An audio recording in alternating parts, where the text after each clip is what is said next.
कहां गई 56 इंच की छाती? कहां छुप गए हैं? और आजादी से पहले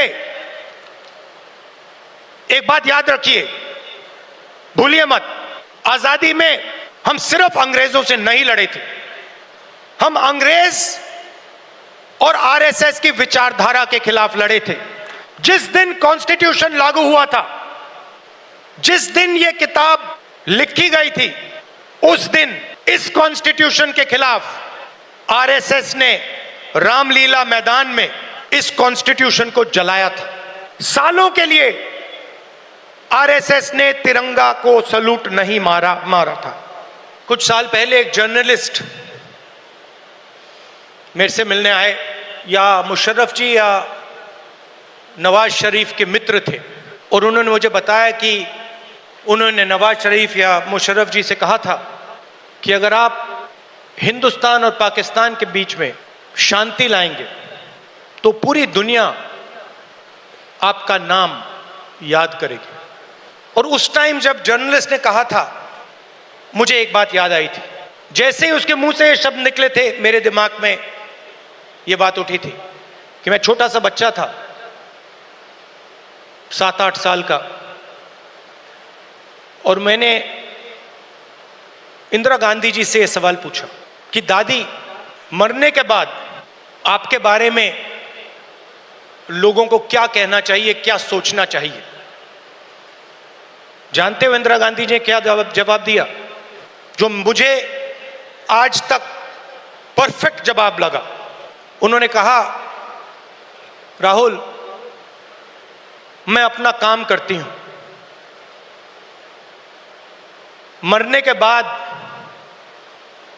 लोग मेरा क्या सोचें क्या ना सोचें, मुझे कोई फर्क नहीं पड़ता है।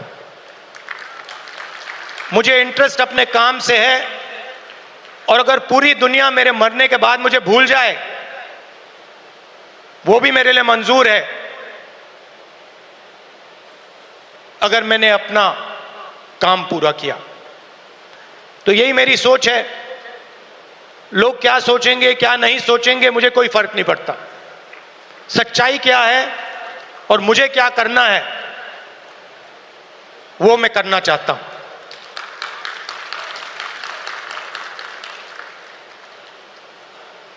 एक के बाद एक हिंदुस्तान की सारी संस्थाओं पर यह आक्रमण कर रहे हैं। जहां भी आपको पहले दलितों को, पिछड़ों को, आदिवासियों को, गरीब जनरल कास्ट को जहां भी पहले जगह मिलती थी, वो सारे के सारे दरवाजे एक के बाद एक बंद कर रहे हैं। पहले हिंदुस्तान के हर जात के युवा सेना में जा सकते थे, पेंशन मिलती थी, शहीद का दर्जा मिलता था, एक्स सर्विसमैन स्टेटस मिलता था। उसमें सब लोग जा सकते थे, खत्म कर दिया। आज हमारी सरकार युवाओं को कहती है कि अगर आप युद्ध में शहीद होगे और अगर आप अग्निवीर हो तो हम आपको ना पेंशन देंगे ना शहीद का दर्जा देंगे। आपके साथ में जो लड़ रहा है उसको मिलेगा, मगर आपको नहीं मिलेगा। रास्ता किसके लिए बंद किया? गरीबों के लिए। गरीब जनरल कास्ट, दलित, पिछड़ा वर्ग, अति पिछड़ा वर्ग, आदिवासियों के लिए। पहले पब्लिक सेक्टर हुआ करता था, उसमें हर जात के लोग जा सकते थे। Steel authority India, BHEL, BSNL, HAL,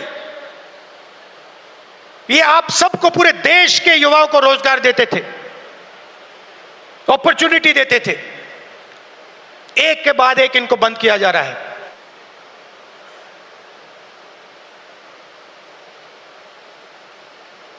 और किसको दिया जा रहा है? अदानी और अंबानी को। आप अदानी जी की कंपनी की लिस्ट निकालिए, मैनेजमेंट टीम की लिस्ट निकालिए, अंबानी जी की मैनेजमेंट टीम की लिस्ट निकालिए, बाकी कॉर्पोरेट्स की मैनेजमेंट लिस्ट निकालिए, आपको एक दलित, एक आदिवासी, एक पिछड़ा वर्ग का नहीं मिलेगा। और हिंदुस्तान के सारे airport, defence industry, cement industry, जो भी चाहते हैं अदानी जी को। छत्तीसगढ़ में माइन चाहिए, बस्तर में माइंस चाहिए, मिलेंगी। झारखंड में माइंस चाहिए, बिहार में माइंस चाहिए, मिलेगी। बंबई का एयरपोर्ट चाहिए, ले लो। लखनऊ का एयरपोर्ट चाहिए, ले लो। डिफेंस इंडस्ट्री चाहिए, ले लो। एचएएल को परे करो, बीएचईएल को परे करो, बनाओ जो बनाना है। तो सारा का सारा धन, सारी की सारी अपॉर्चुनिटीज 90% से छीनी जा रही है। मगर सच्चाई है कि आर्थिक तूफान आने वाला है। कोविड आया था, नरेंद्र मोदी जी ने थाली बजवाई, मोबाइल फोन की लाइट दिखवाई। अब आर्थिक तूफान आ रहा है, सामने है। करोड़ों लोगों को नुकसान होगा। 50 साल से सबसे ज्यादा बेरोजगारी आज है। कहां गए नरेंद्र मोदी? कहां छुप गए हैं? कहां गई 56 इंच की छाती?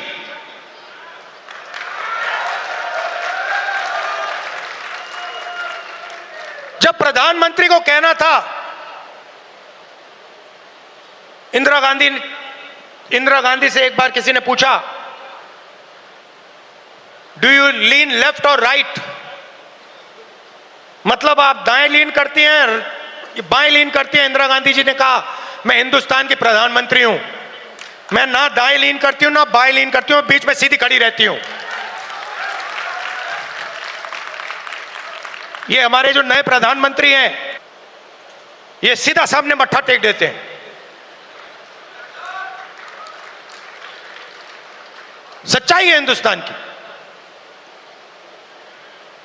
और विचारधारा की लड़ाई है।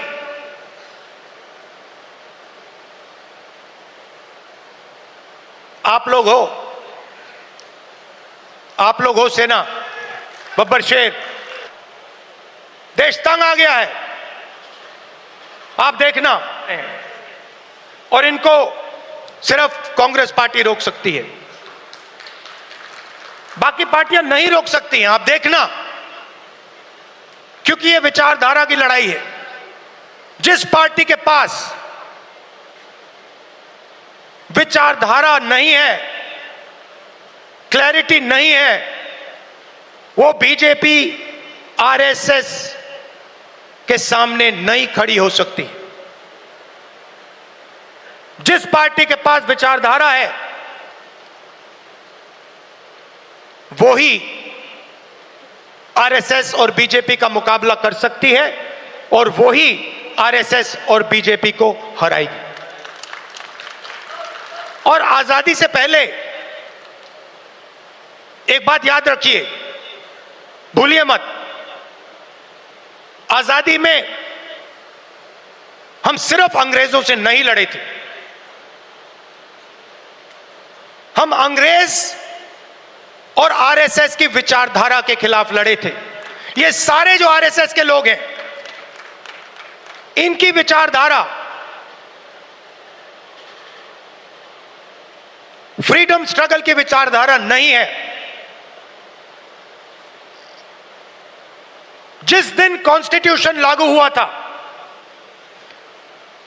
जिस दिन यह किताब लिखी गई थी, उस दिन इस कॉन्स्टिट्यूशन के खिलाफ आरएसएस ने रामलीला मैदान में इस कॉन्स्टिट्यूशन को जलाया था। सालों के लिए इस कॉन्स्टिट्यूशन में लिखा है कि हमारे देश का जो झंडा है वो तिरंगा होगा। सालों के लिए आरएसएस ने तिरंगा को सलूट नहीं मारा था। यह सच है। आज जो भी कहें उनकी विचारधारा कॉन्स्टिट्यूशन के खिलाफ है। वो लोकतंत्र को खत्म करना चाहते हैं। वो हिंदुस्तान की सारी संस्थाओं को कंट्रोल करना चाहते हैं और अंबानी अदानी को हिंदुस्तान का पूरा धन पकड़ाना चाहते हैं।